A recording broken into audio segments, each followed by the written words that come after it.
Welcome to Human Powered, the podcast about creating a high-performing agency or consultancy business. I'm Trenton Moss, and today I have Jon Goulding, CEO and co-founder of the creative agency Atomic. Jon, hello. Hi, Trenton. So, Jon, you run a group of 4 agencies with the unifying mission to unleash the superpower in brands. You started out 13 years ago, and I think your initial aim was to offer client-focused solutions, but without internal silos. Can you start by telling me a bit more about that? For sure, yes. I mean, the UK agency landscape has traditionally been very siloed. You'd had specialist ad agencies, digital agencies, social agencies, and increasingly clients were looking for creative solutions to their marketing challenges, and they didn't want a predefined answer to a lot of those briefs. And we pretty much built the whole business model around the best mixed discipline creative talent sat around one table looking for ways to transform the growth of our clients. And that's been at the heart of the whole agency philosophy since the day we started. And now the agency has grown to 75 people. As you've scaled, how have you ensured that those siloed ways of working haven't crept in? We hire people who are what we would call kind of 50% expert in a certain thing. So whether you're a brilliant TV creative or a brilliant social media expert, you have to be 50% brilliant and at the same time 50% what we would call kind of naive and open to you not having the full answer. And that's a really important balance to get when you're looking to hire people. Yeah, it's literally the most fundamental thing in our business is however you add more and more what we call bright colors of talent into the business, you always have to make sure that you're not necessarily then being dragged off into what that specialism is. And it's so important because what we heard right from the beginning when we started Atomic is clients were saying that agencies generally will give you the answers of a 30-second TV ad, what's the brief? Or the answers a brilliant piece of UX, what's the brief? Or the answers TikTok, what's the brief? And it's just the way that the industry generally has worked. So we have to work really hard to make sure we never predetermine the answer before we go back with a solution. So keeping those silos down, incredibly important to you as a business. Something else that's incredibly important is about unleashing the superpower within. Tell me a bit more about that. Yeah, unleashing the superpower within has been and is the philosophy of the entire agency. So it's what we deliver for our clients, but it's also the philosophy by which we run the whole business and the philosophy that every single employee lives by and delivers every day. And it's based on the principle that brands today, we believe, don't get the growth they deserve. And that's for 2 reasons. Firstly, we think agencies struggle to really articulate what makes a brand truly unique and special and really importantly different. And doing that in a way that means something to real people living in the real world. And we talk about defining a brand's superpower as something which you could explain to your mum in a lift in 5 seconds without having to hand over a brand book for them to read after to really understand it. The second bit is really as important, which is the unleashing bit. And that's around developing creative platforms that adhere to 4 core principles. The first one is the platform has to be unmistakable. It has to be unmistakably for the brand you're working with. It can't be confused for any other brand or any other competitor in the market. It has to be unmissable. It has to be something which literally stops you in your scroll, stops you in your tracks, something which really is arresting. It needs to be unforgettable, and that needs to be unforgettable in how it lives in your mind, and it makes the brand front of mind the next time someone might be making a decision. And the fourth one, which is probably the hardest one that agencies really wrestle with, and that's to make it unlimited. And for us, unlimited is about how the idea works across every channel and touch point through the customer journey and can live over time. And this whole point around brands being consistent over years, not just campaigns, is ultimately what makes brands really successful. Jon, tell me more about how you make this happen. How do you make sure that what you're doing for your clients is indeed unmistakable, unmissable, unforgettable, and unlimited? Well, it all starts by having a really clearly defined ambition with the clients we work with. So we talk very openly with clients about, is the ambition for this brief transformational growth, or are you really looking for incrementality? Incrementality is not a small goal. I think if you work for really big brands, the brand improving its performance 3% every year is a big win. So it all starts with a common understanding of the ambition for the work, the ambition for the brief, and the ambition for the platform. So you have to start there, and everything comes from that. We then spend probably disproportionate amounts of time really poring over the superpower. And that requires digging deep and keeping going until you uncover that superpower. The second part of that is then how you unleash it creatively. And it means you have to make stark choices. We sometimes create work which are brilliant one-off ideas. But ultimately, if it's a one-off, it isn't going to transform the fortune of that brand. And you have to be able to walk away from work like that. And it's hard. It's really hard when you've got passionate creators and you love the idea. You walk away from creative platforms that we say, if it doesn't work everywhere, it doesn't work anywhere. And everyone in every creative review, every brief lives and dies by those principles. You've spoken quite a bit about unleashing the superpower for your clients. What about internally? How do you unleash your team's superpowers? Well, the great thing about unleashing the superpower within is a truth that every person has a superpower. And some people know what theirs is. Some people may know what it is, but don't know how to quite articulate it. But everybody has one. And we believe that every person we hire has a superpower. So our job is actually to help people identify it, describe it, and then we help them nurture it and grow it. And I was really fortunate. I worked, in my network role, I got to learn under a brilliant professor at Harvard Business School, a guy called Tom DeLong, who helped identify what people's superpowers was. And he had this incredible philosophy that meant that every single person is made up of 3 life events. Often they have happened before the age of 25. They often didn't involve your parents. And your personality, 90% of your personality is defined normally by the time of the age of 25. And that, in essence, defines what your human superpower is. And if you can identify that and then work with it, you're able to then really make a virtue of what that person's brilliant at. And we don't spend time really working on people's weaknesses. It's a fool's errand. We work on what the superpower is. Your weaknesses, at least, as long as you're able to function in your job, we don't need you to get better at your weaknesses. It's all about how we can pour energy, top spin, growth into your personal superpower. So I think that's the philosophy we live by. And generally, it's an exciting journey, even with people here who maybe their first job and they've come out of university or they've come straight from school. Sometimes perhaps they haven't had that third life moment yet that's defined their superpower, which is exciting because the chance that perhaps someone in your business or the experience they have here could be eventually a moment where they say, what happened to me at Atomic was the third thing in my journey that made me who I am. I think as a leadership team, that will be an incredible legacy that you could look back on.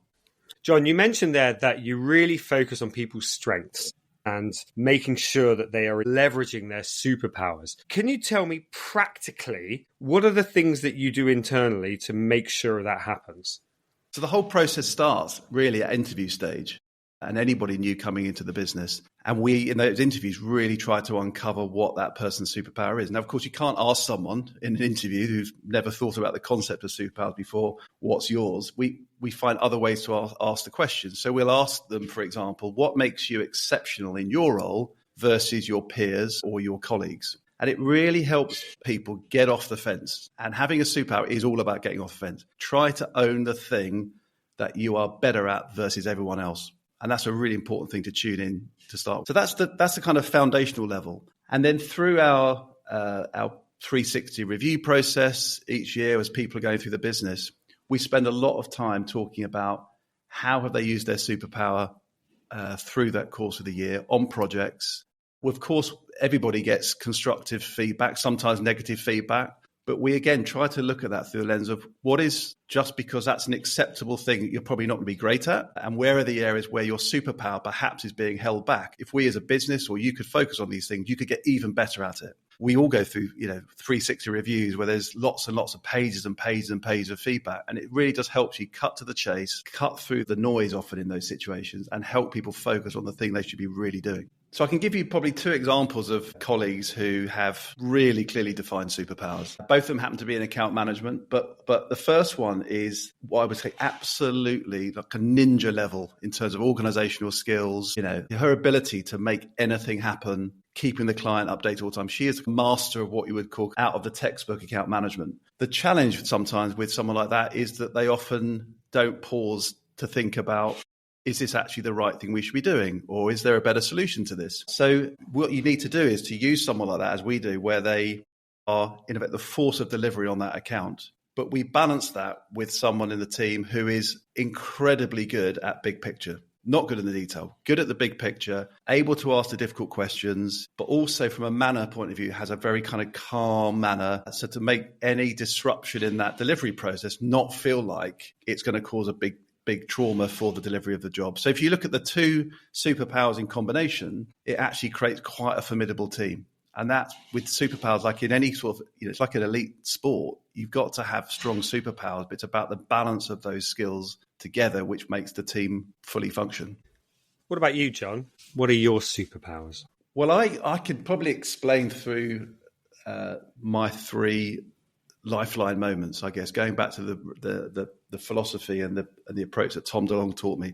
So I would say I'm probably made up of three things that have happened to me, all of which happened before the age of 26. The first one is about never accepting that you're not good enough. And it actually happened, it was my second headmaster, actually. I was kicked out of primary school for basically being thick.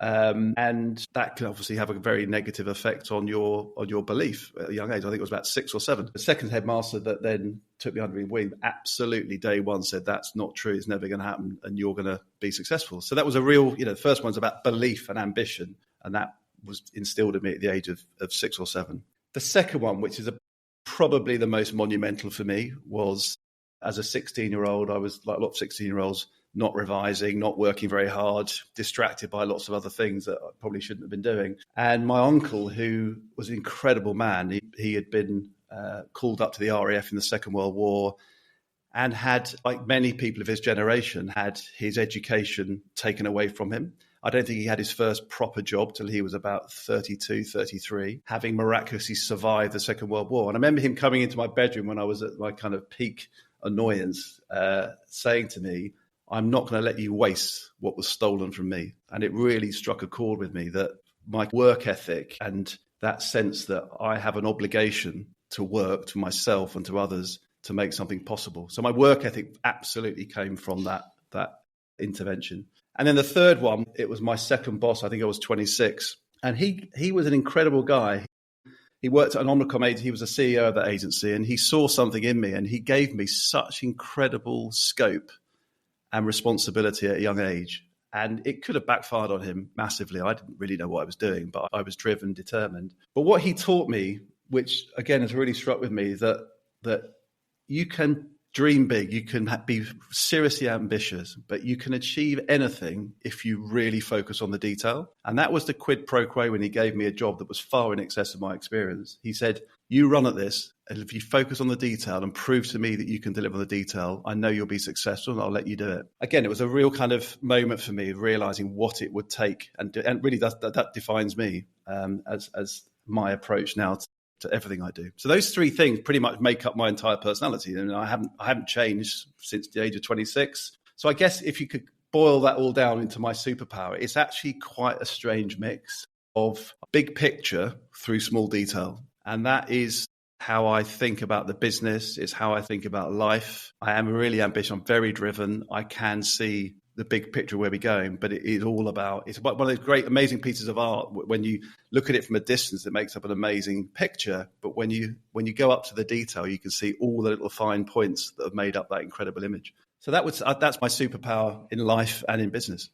Jon, thank you so much for sharing those personal stories. It sounds like defining what these three events are is such a major thing for you in order to work out that superpower. Tell me, do you help your team do this as well? So we can help people do it. We often like them to bring it to us. It's often really personal. I mean, mine's very personal. It can be very emotional. I think what can become kind of real eye-opening moment is the thought that your personality is defined by three things that happen before you're 25 is quite a sobering, oh my God moment. So some people are really happy to talk about it and share it, and others need to go away, and they often talk about it with their families, or they sit and talk about it with their best friends, and more often than not they'll come back and say, I went through that exercise and we did it as a close group, and there were tears. But there are moments in those groups where someone who knows you very well goes, oh my God, that's you, that's amazing. There are these interventions and moments where you go, that's it, my God, that is the person you are. So if people want to talk about it and are open to it, then I can help nurture it and get it out of people. It's amazing how much time and effort you clearly put in to helping everyone in the team unleash their superpowers. Tell me, what else do you do to help them to do that?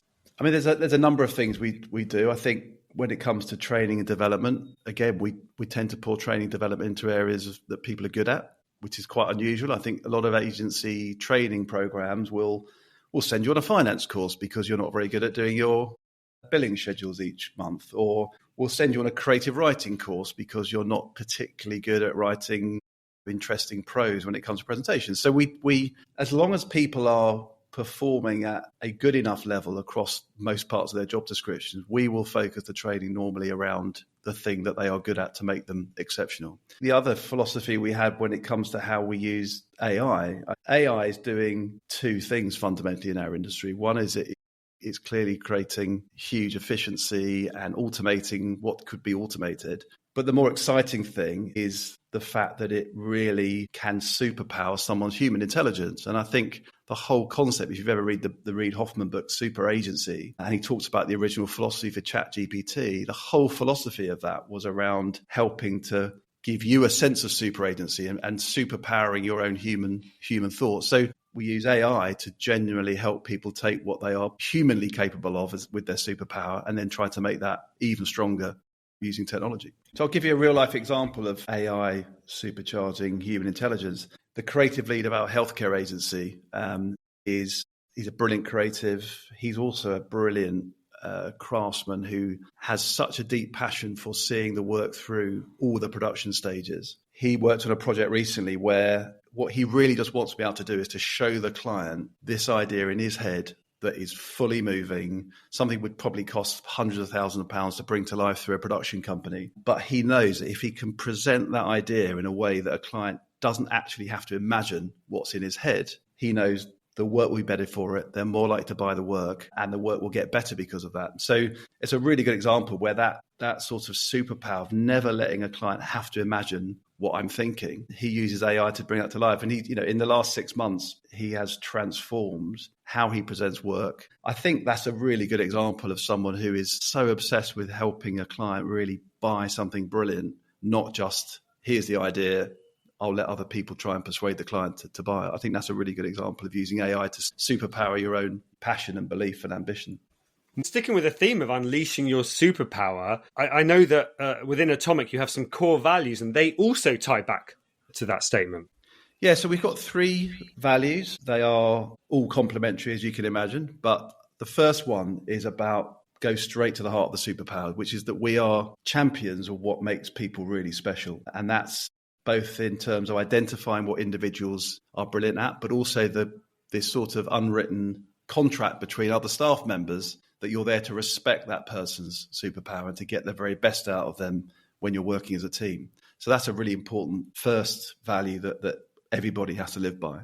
The second one is about being courageous in our actions. And as I said, often through the creative process, you have to make sacrifices. You have to push for greatness. And that is an overused word, but it's hard to create something exceptional. And you have to be courageous to do that. But also you have to make sacrifices. You have to make choices. And being courageous in that is a really, really important behavior. And being courageous is very different to being brave. Clients are often told by agencies, you've got to be brave to buy this idea. Clients shouldn't have to be brave. That's why they're employing an agency to give them reassurance that they're going to make great work. But you do have to have courage, and you have to have the courage of your convictions that the work will be brilliant. So being courageous in our actions is a really, really important second value. The third one we call conscious collaborators or conscious collaborations. And it's a really important word for us because I think collaboration is overused, but often collaboration is people or different agencies sat around a table, grinning and talking agreeably with each other for 2 hours, and then leaving the room and going off and doing what they were going to do already. Because it essentially is siloing, but in nice meetings where everyone smiles at each other. So being a conscious collaborator, or as we call it, kind of healthy collisions, is really about making sure you bring different people or different skills together with the objective of something new and exciting coming from that collision. So that's what you're looking to come out of it, as opposed to just everyone walking away with their own original ideas. So conscious collaborations or healthy collisions is the thing we ask everyone to strive for. And that's where all the exciting growth comes from, in those exciting collisions. John, what do you do to make sure that your team is always true to those three values? We have the 4 creative principles on the wall, and every meeting room has those up there. And we can have a review of the creative work, for example, and say, look, how is this really living up to our proposition? It's there on the wall. This is not me being difficult, critiquing a piece of work or giving a subjective point of view. It's about, can someone explain how that work is delivering against those principles? And that can be someone being courageous in their actions, actually just calling something out or saying, look, if it doesn't make sense to me, I want to understand why. But you have to use those principles to really hold everyone to account. The same is true of a superpower. If a superpower is true, but I don't really know what that means, or I'm not sure if I gave this to my mum or my sister or whatever, I'm not sure they would get it. It's a fair challenge, it's a fair question. So we just try to keep the principles simple, and you can ask those questions without you having to be seen as the subjective one, which is, ultimately we're in the game of subjectivity. So it's trying to help take out some of that when it comes to shaping and making the work better. So, John, you're all about unleashing everyone's superpowers, and I'm sure that the most high-performing team members still have some things in common. So tell me, what does it mean to be high-performing within Atomic? Well, the one thing that unifies our people and the very best people that we hire is they all show what we would describe as unhealthy need for over-responsibility. And this is something which you can't teach. It's either innate in you or it's not. And it's quite unusually, it's not a behavior that you necessarily will find in any particular type of agency experience. And to give you an example of that, you can have someone who comes out of a fairly corporate or a big network agency where it's hard necessarily sometimes to be entrepreneurial, but there are entrepreneurs, as I would call them, in those agencies who are desperate to have a platform or a canvas where they can display that desire to break ceilings, get out of their swim lanes, prove they can do something that the system perhaps wouldn't necessarily traditionally allow them to do. So you can get them from anywhere. It's a skill set or a behavior which is innate in you. You can't unteach it. You can't teach it. But if you find it, it's the one thing that will make an incredibly strong business. And it makes our business incredibly strong because we over-index on people that have that core in their DNA. So having that unhealthy need for over-responsibility in itself isn't then necessarily enough. It's about how you then nurture that and allow that to then flourish in an agency environment.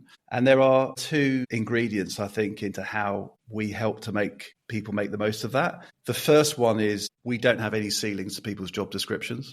We don't really care what you're called or what technically your job title or job description says. There is no ceiling to what you can do here and what your level suggests you should be able to do. Equally, you don't have to stay in your swim lanes. You can go left, you can go right, you can go above. So that's a really important thing to get people comfortable with the fact that they can then use it and use that core DNA to the best effect. But the quid pro quo with that has to be that at a leadership level, you have to be prepared to also get your sleeves rolled up, go and do whatever is necessary to help others get brilliant work out the door. There is an unwritten contract that has to come with that for it to work. Everybody has to be prepared to do whatever it takes, whatever the job description says, whether you're the most junior person or whether you're the most senior person. And that contract and that kind of way of working is fundamental to the whole thing operating effectively.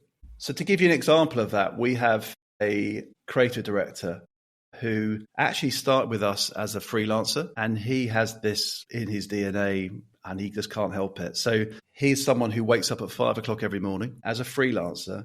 By the time we all get to work, he would have created the most incredible amount of work that is brilliant. He would have presented it in a way which is unbelievably finished, and he would come up with proactive ideas that we could take to other clients because we should be selling them those sorts of ideas because they're really good ideas. So he was a freelancer, and it's really fascinating with him because what he was looking for, we feel, was a home that would recognise that if he performed in that way, which is his natural makeup, that could be recognised and find a happy home for him. So actually, our creative chairman at the time bought him, as a fellow Northerner, a chips and gravy T-shirt, which, the creative director was like, oh my God, that's amazing. That someone recognises that in a small but quite personal way like that actually means so much. He had gone from being I'm probably never going to go permanent ever again, to becoming a permanent member of staff here, and has flourished and is brilliant, and everyone loves working with him. Jon, thank you so much for sharing the inner workings of Atomic. Let's take a moment to look to the future. What's next for the business, and what's next for you as CEO? So the future is really about supercharging the growth of the different parts of the Atomic audit. As you said right at the beginning, we've got 4 different agency specialisms at the moment. We're launching this year our long-form entertainment business under a fantastic guy called Dom de Turville. We've already got some TV and films greenlit for production, which is really exciting. And then we're also potentially exploring bringing in another business into the orbit in an exciting space. We're in early days on that front, but again, there could be another business that joins the orbit in the near future. And then for me as CEO, it's really about pushing for excellence in everything we do. And that really is from everything from the front of house, of course, through the strategic and creative product that we're making, but everything, even the support staff, the support functions that are the real underpinnings of an agency. It's going through every single rank and file saying, how can we push for excellence and keep the business growing, but on a sustainable level? For me, I would say the transition now as a leader is from, sometimes I would call it kind of the person leading the team up a mountain, and growing a business is a bit like that. You're taking them on a fairly precarious journey at times, and I have some fantastic partners that I do that with, who I couldn't do this without. But I think because we now have such a brilliant range of senior leaders now across each of those different discipline areas, I think to kind of give it an analogy, I think it needs to move from trying to lead a team up a mountain to maybe trying to ride as a peloton. And I think pelotons are amazing because they just essentially allow multiple leaders. You lead as a group, you give each other time to recover when you need it, and you will go faster because of it. And I think trying to embrace some of that sort of peloton philosophy, I think, is part of the next stage of growth. What a lovely way to wrap up. Jon, thank you so much for taking time out today to share your story of Atomic. I've loved hearing all about how you unleash the superpower. Thank you so much. It's been great to be here. You've been listening to Human Powered, the podcast all about creating a high-performing agency or consultancy business. Thanks for tuning in.